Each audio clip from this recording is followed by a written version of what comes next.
So eto na nga po mga kaibigan, Los Angeles Lakers magkakaroon ng panibagong adjustment sa kanilang first 5 lineup. Kailangan ng panibagong big man. And bago natin yan ipagpatuloy kaibigan ko, huwag niyo po munang kakalimutan na i-like at i-subscribe ang ating YouTube channel and then pahit na rin ng notification bell. Maraming salamat po. Well kaibigan, sa huling naging laban ng Lakers kontra nga po sa kupunan ng Nuggets ay natambakan ng Lakers score ng 102 to 127. Alam naman natin mga kaibigan, hanggang ngayon ang problema number 1 ng Lakers ay ang kanilang big man or sentro.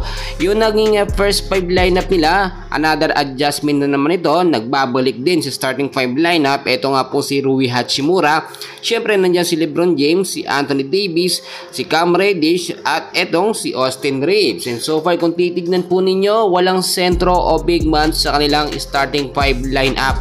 Wala din si Christian Coloco or wala ito nga pong si Jackson Hayes sa dapat sila nga ang ginagamit sa starting 5 lineup.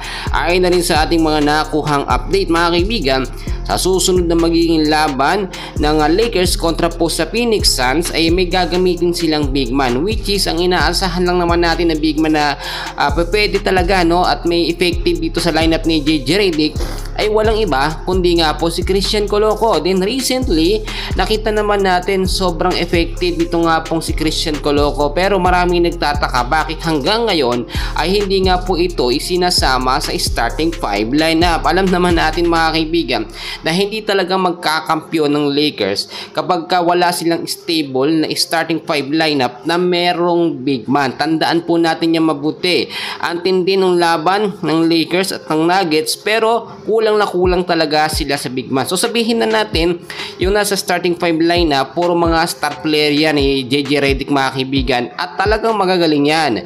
Hindi sila makaobra dahil ang kalaban nila itong Nuggets ay malalakas din talaga, which is kung titignan po ninyo, kung magkakaroon talaga ng sistema na maayos sa ito nga pong Lakers, which is dalawang big man sana ang kanilang maisama sa starting 5 lineup, which is pagpilian sana etong si Jackson Hayes or etong si Christian Coloco, may depensa na po agad ang Lakers no. At yung sinasabi natin nakalamangan nila sa first half, mangyayari yan dahil nandiyan si Anthony Davis, eto nga pong si LeBron James. Sila yung mga sinasabi natin na forward na magagaling talaga, so kailangan ng katandem na big man. Ay na rin sa ating mga nakuhang update mga kaibigan, etong sinasabi ko sa inyo na another adjustment ng Lakers sa kanilang big man ay yung magpapalakas sa kanila no. At nakita nyo, nakailang sunod-sunod na rin talo ang Lakers mga kaibigan.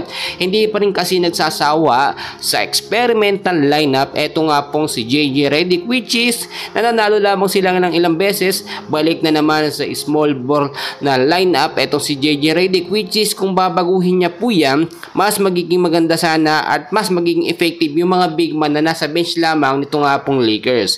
So bangan natin yung mga susunod na update no, at yung next game ng Lakers kontra nga po sa kupunan ng Phoenix Suns. Maraming salamat po.